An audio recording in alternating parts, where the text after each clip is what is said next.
सभी प्रेमियों को ओम ब्रह्म सत्यम सर्वधार। जरूर। महाराज जी की कृपा से आज 10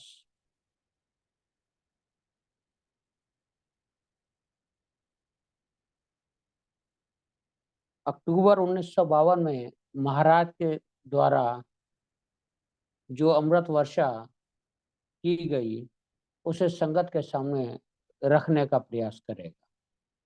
गलतियों के लिए दास संगत से क्षमा की प्रार्थना करता है।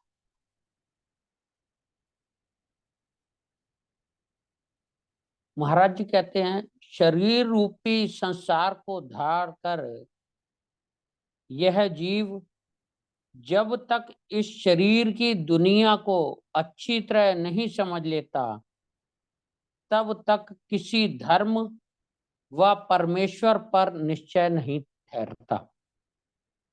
यह जीव हर वक्त अपने अपने शरीर की फिल्म को देख रहा है। सत्संग में जाकर यह देखना है कि शरीर की फिल्म क्या है। इनके महाराज जी कह रहे हैं कि जीव इस शरीर की दुनिया को अच्छी तरह जब तक नहीं समझ लेता तब तक धर्म व परमेश्वर पर निश्चय नहीं ठहरता। हमारे अंदर रहने वाला, इस शरीर के अंदर रहने वाला जो जीव है, महाराज कह रहे हैं ये जीव अपने अपने शरीर की फिल्म देख रहा है, लेकिन आगे महाराज कहते हैं सत्संग में जाकर यह देखना है कि शरीर की फिल्म है क्या। वैसे तो यह हाड़ मास का पिंजरा है जिसके 9 दरवाजे हैं, यह सबको नजर आ रहा है। इसमें 5 ज्ञान इंद्रियां और 5 कर्म इंद्रियां हैं। इसके अलावा मन और बुद्धि भी इस शरीर में मौजूद हैं। बुद्धि ही इसकी असली चीज है। बुद्धि ही शरीर को समझ रही है। जो चीज यह कह रही है कि यह मेरा है और यह तेरा है, वह ही बुद्धि है। बुद्धि के आधार पर ही शरीर चल रहा है। बुद्धि की वजह से ही शरीर संसार में फैला हुआ है। यह बुद्धि शांति की खातिर ही कर्म और दूसरी इंद्रियों के भोगों में लगी हुई है। हर वक्त इंद्रियों के भोग ही इकट्ठे करने में लगी रहती है। वक्त पर यह शरीर खत्म हो जाता है और भोग यहाँ पर ही पड़े रह जाते हैं। इस संसार के मेले को समझना है। महाराज कह रहे हैं कि बुद्धि शांति की खातिर ही कर्म में लगी रहती है। हम सब के अपने ही जीवन का अनुभव है कि हम जितने भी सांसारिक कर्म करते हैं उसमें कहीं ना कहीं एक इच्छा शांति की बनी हुई है। महाराज कह रहे हैं कि दूसरी बात यह है कि इंद्रियों के भोगों में भी लगी है और उसमें भी शांति को ही खोजती है। और जब इंद्रियों के द्वारा शांति को खोजती है तो इंद्रियों के लिए और भोग इकट्ठे करने में भी लगी रहती है। लेकिन महाराज कहते हैं आगे कि यहीं पड़े रह जाते हैं। यही संसार का मेला है और इसी बात को हमें समझना, सुनना, देखना, चखना और महसूस करना, यह ज्ञान इंद्रियों के काम हैं। हाथ, पैर, लिंग व गुदा वगैरह कर्म इंद्रियां हैं। बुद्धि का प्रधान निश्चय हर वक्त इंद्रियों में ही रहता है। जब इंद्रियां थक जाती हैं तो निद्रा आ जाती है।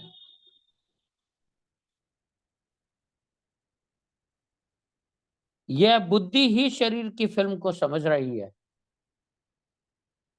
और शरीर के प्रतिबिंब संसार को देख रही है।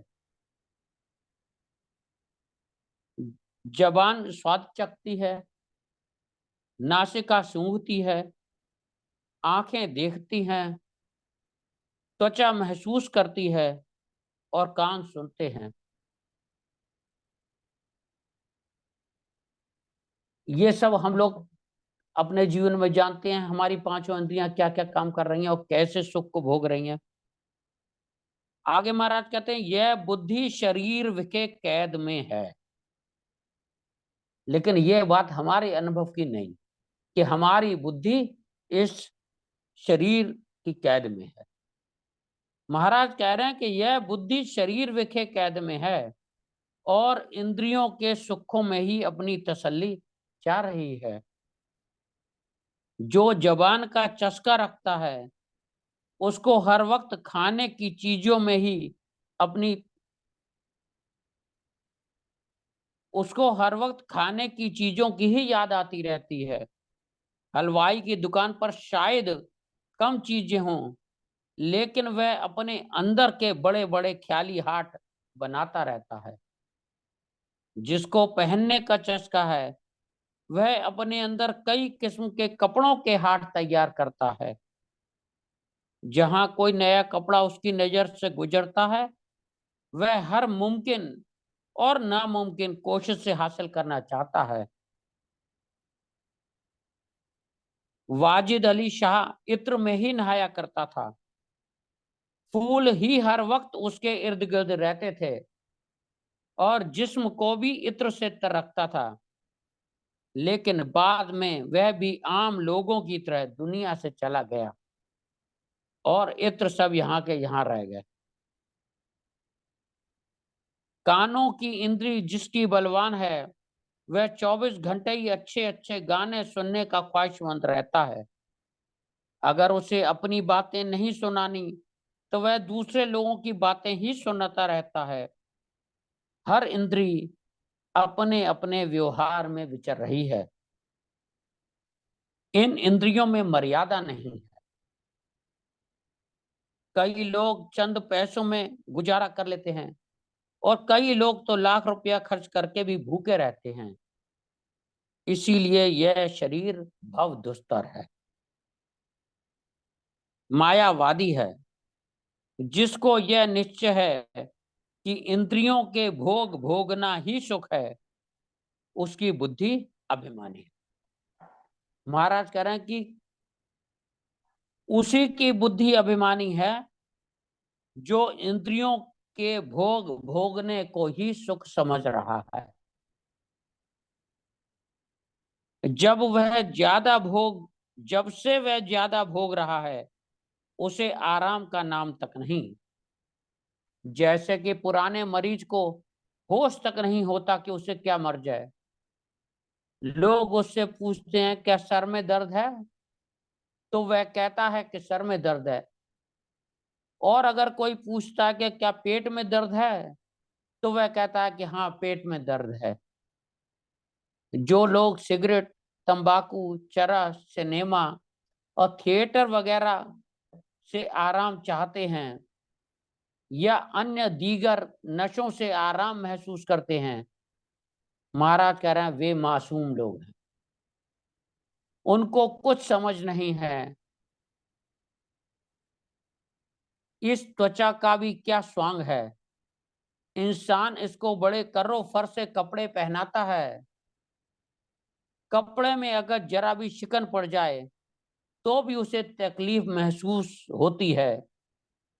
जरा काज ही टेढ़ा बन जाए तो दर्जी को तंग करता है कि उसने ऐसा क्यों किया। आखिर इस कर्रो फर में रहने के बाद क्या निकला। तो हम देखते हैं हम सब संसारी जीव हैं। हमारे अंदर जो बुद्धि है वो भी अभिमान में है और वो भी इंद्रियों में सुख भोगने को अच्छे से अनुभव करती है। लेकिन सत्पुरुषों का वचन है, मुट्ठी बांधे आए जगत में, हाथ पसारे जाते हैं, राजे राने गुनी सियाने, अंत समय पछताते हैं।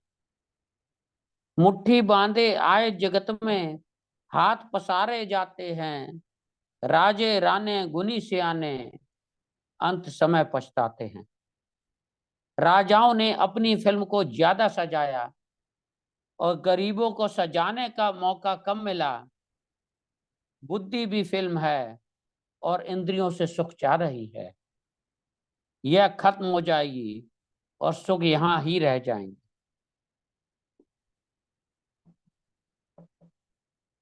आगे महाराज जी कहते हैं, दो तरीके के भेद हैं। एक अहंकारवादी जो कहते हैं कि शारीरिक भोगों में सुख है, लेकिन कमी रह गई है, इसलिए वह उनके पीछे दौड़ता है।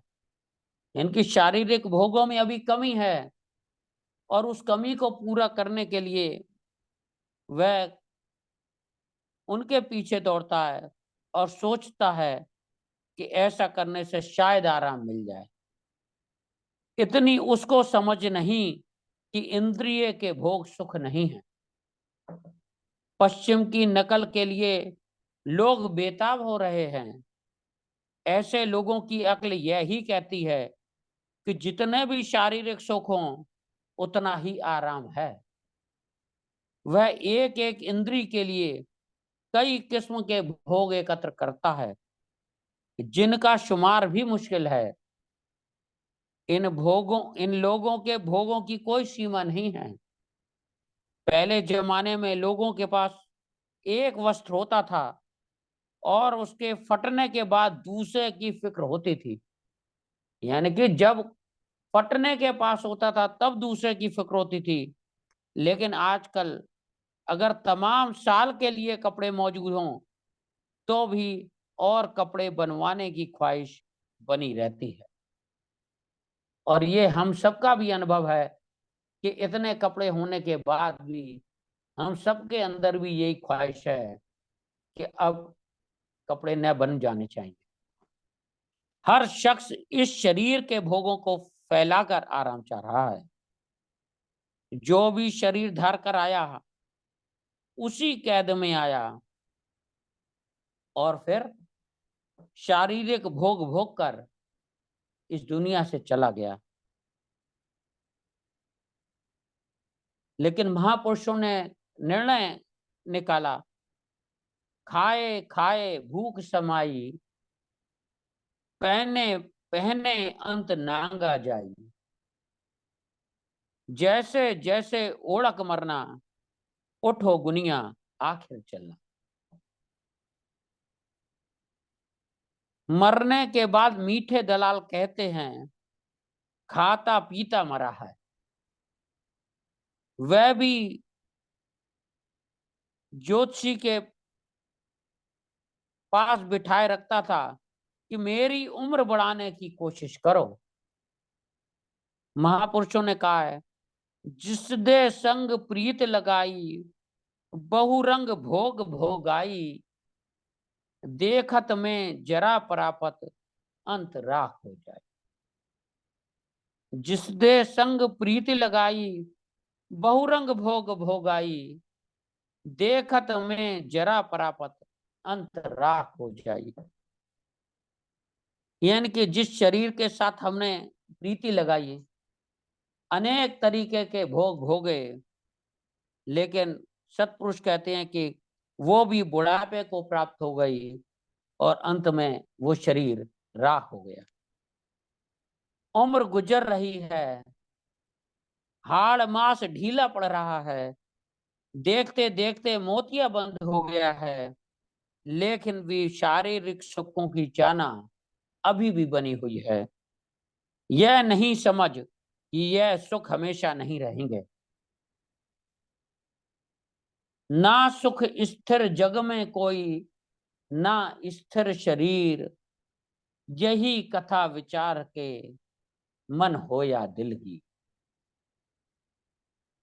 देखिए, पहले मानुष शरीर बड़ा कमजोर होता है। महाराज कहते हैं, बच्चा होता है, चल फिर भी नहीं सकता, देखते देखते जवान हो जाता है और शरीर मोटा ताजा हो जाता है और फिर बुढ़ापा आ जाता है। जिस्म उठाया नहीं जाता। बूढ़ा कहता कि मुझे रास्ता दिखाओ, मगर बच्चे उसे देखकर हंसते हैं। वह बच्चों को मारने की कोशिश करता तो वह भाग जाते हैं। फिर बूढ़ा अफसोस करता है कि हाय, कभी मैं भी जवान था।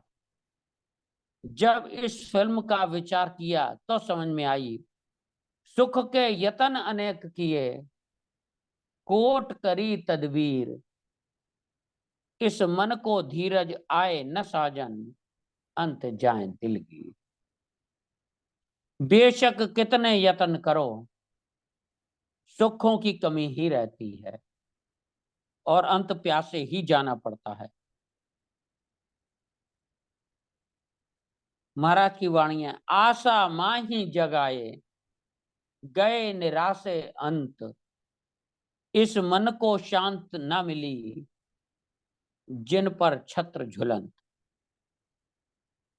जैसे एक राजा मर जाता है, वैसे ही एक भिखारी भी मर जाता है।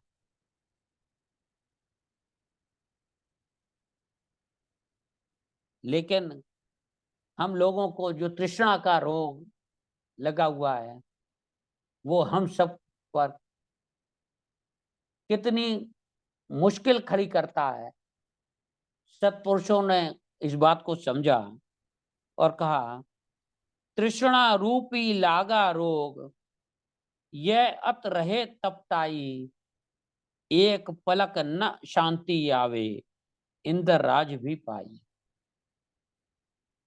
तृष्णा की वजह से न राजा के घर में आराम है और न गरीब के घर आराम है। जब मानुष बूढ़ा होता है, आंखों से पानी बहने लगता है, शरीर का हर अंग कमजोर हो जाता है, तो अफसोस करता है। लेकिन जो विवेकी लोग हैं, उनको वक्त पहले ही याद होता है।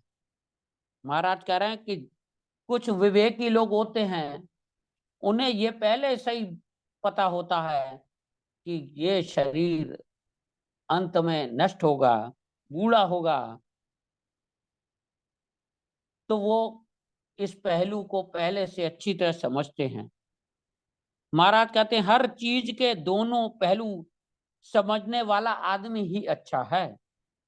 शरीर के खात्मे से जो इनकारी है, वह ही दुख है। यानी कि जो सोचते हैं कि ये शरीर खत्म नहीं होगा, महाराज कह रहे हैं वह ही दुख है। लेकिन बुद्धिमान पुरुष दुख खात्मे को पहले ही देखते हैं। पूंजी जाकी श्वास है, सुखिया सो ही चीन, श्वास श्वास चल जात है, अवध घटे दिन रहे। श्वास ही असली पूंजी है। जीवन के सफर में जब तृष्णा पूरी नहीं हो रही, तो कोई ऐसा उपाय किया जाए जिससे आगे का सफर आसानी से तय हो जाए। इस हालत को समझ के महाराज ने कही कि एक दूसरा पहलू भी है। वह क्या है? सुख साजन कहाँ है, जहां दुख सुख ना प्रतीत, जन्म मरण जाए आशा सकली, दिन रैन पुनीत। सुख साजन कहाँ है, जहां दुख सुख ना प्रतीत, जन्म मरण जाए आशा सकली, दिन रैन पुनीत। यानी कि जिन्होंने खुशी और गमी को एक जैसा समझा, वह ही संतों के पास गए, क्योंकि मन के हाकिम संत लोग ही हैं। संतों ने बताया कि दुनिया की चीजों में शांति कहीं नहीं है। जो देखन में आया, सो ही विपत लखाई, इस मन की अगन ठंडी ना हुई, दिन दिन बढ़ती जाई। यानी कि आपकी भटकना दिन व दिन बढ़ रही है, और तुम क्या चाहते हो? अब जो दिन रात तृष्णा की आग में चल रहा है, तो फिर उसकी इच्छा क्या होगी कि किसी तरह ये तृष्णा की आग से मुक्ति पा सके।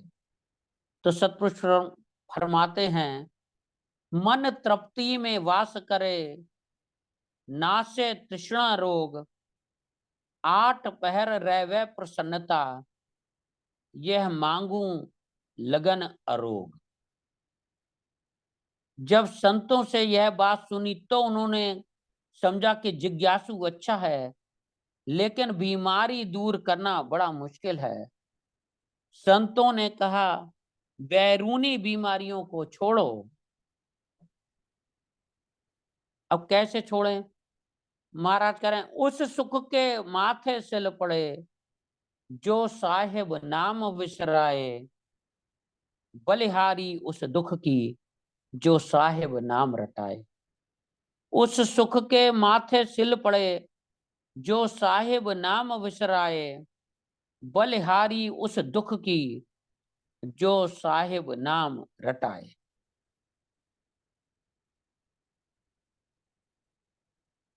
जिज्ञासु ने कहा कि शरीर बेशक जाए, मगर शांति मिले।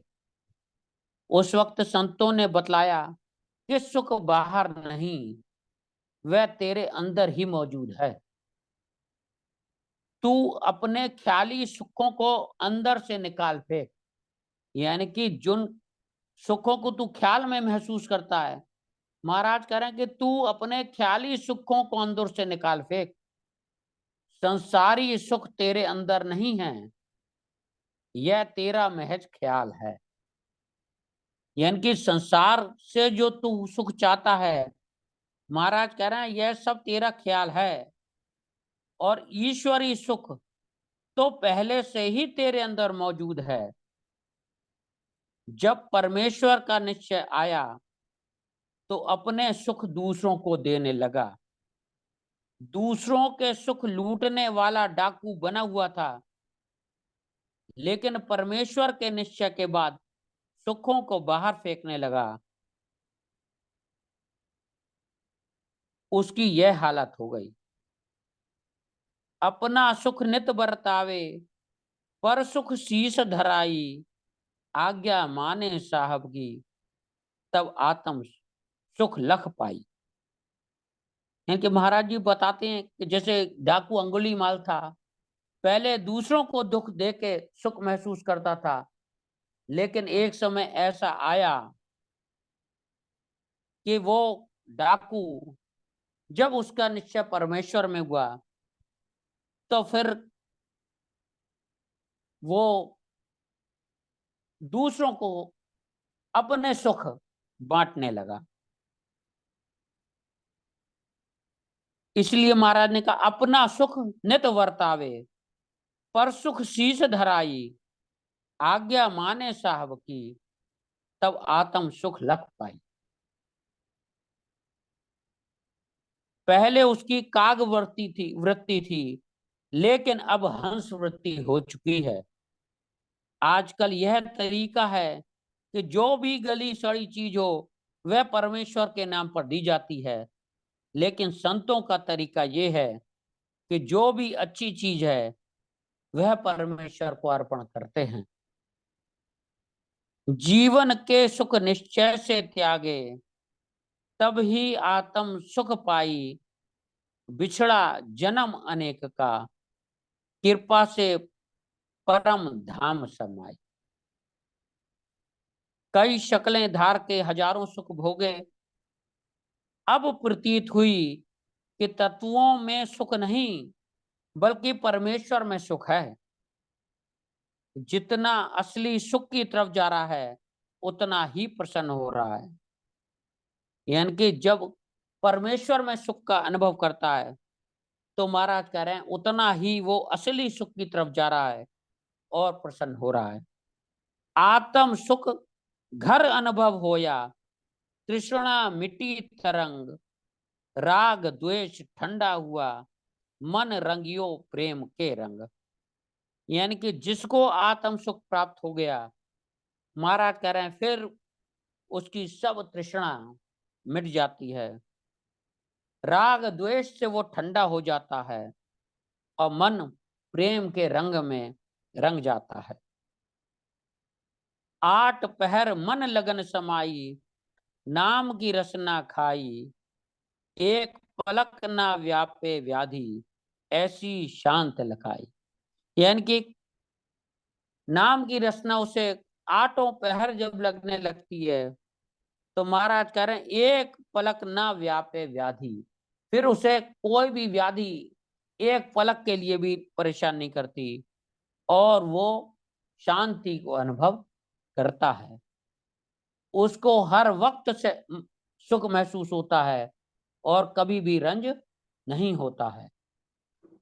इसी सुख को महाराज ये सभी सत्पुरुष हमको खोजने की कहते हैं कि हमें इस ही सुख की तलाश करनी चाहिए। जिस सुख को सनकादिक खोजें, शिव नित ध्यान लगाई, सो सुख मन में प्रगट पायो, मिल साध संगत रंग लाई। बाबा नानक भी फरमाते हैं, तीनों बंध लगाए के सुन अनहद की तान, बजे नकारा घना सुन्न समाध में, लाल खड़े मैदान।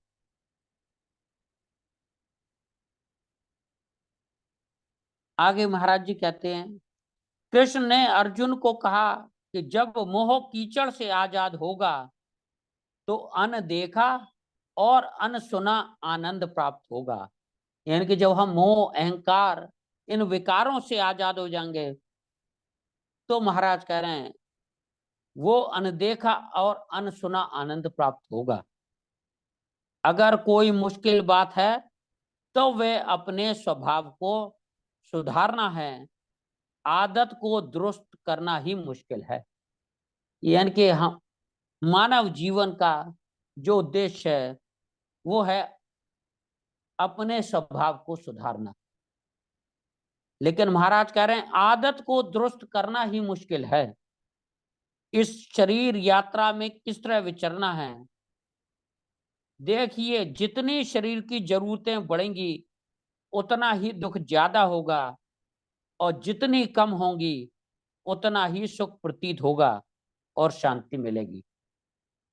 महाराज कह रहे हैं कि यदि अगर तू शांति चाहता है तो अपनी शरीर की जरूरतों को बढ़ाने के बजाय तुझे इसे कम करना होगा। महाराज कह रहे हैं जितनी जरूरतें कम होंगी उतना ही तू सुख प्रतीत करेगा। मर्यादा के मुताबिक शरीर यात्रा करो। आप जब कोई काम करें, ख्वाह शादी ब्याह करें, तो प्रधान निश्चय यानी कि ईश्वर का निश्चय ही बना रहे। महाराज कहते हैं संसार में बेकरारी बहुत है, अच्छे लोगों के लक्ष्य हर वक्त अपने सामने रखो। यानी कि जो सत्पुरुष हुए हैं उन्होंने जो लक्ष्य बनाया, महाराज कह रहे हैं उन्हें हर वक्त अपने सामने रखो। अपने जीवन को ठिकाने लगाने के लिए सत्पुरुषों के आचरण का ध्यान रखें। अपना निश्चय ऐसा ही बनावें। ऐसे निश्चय के बाद बुद्धि बलवान हो जाती है। इस वक्त जमाने की हवा ये है कि अयाशी और नुमाइशी जिंदगी बन चुकी है। प्रेम सेवा और अच्छे गुणों को छोड़ दिया है। आजिजी और नम्रता खत्म हो चुकी है। लोग आजकल राक्षस स्वभाव को धारण किए हुए हैं और दुखी हो रहे हैं। असली खुशी को अगर चाहते हो तो अपने आप को सादा बनाओ। यानी कि महाराज जी ने जो 5 नियम दिए हैं, पहले ही नियम को महाराज कह रहे हैं अगर खुशी चाहते हो तो अपने आप को सादा बनाओ, नशीली चीजों से परहेज करो। यह चीजें ही बुद्धि को नाश करती हैं।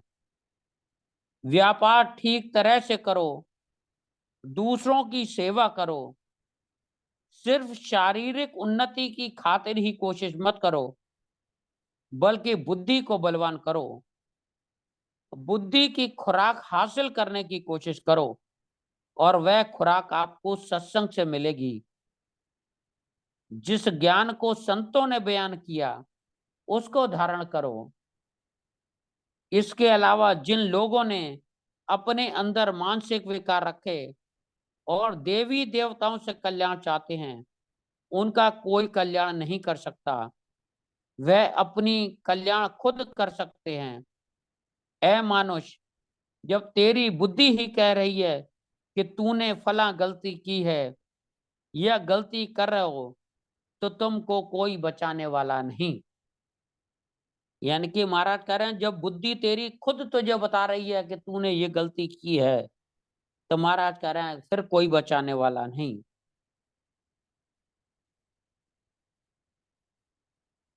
आगे महाराज कहते हैं, मन के पाप नहाने से खत्म नहीं हो सकते।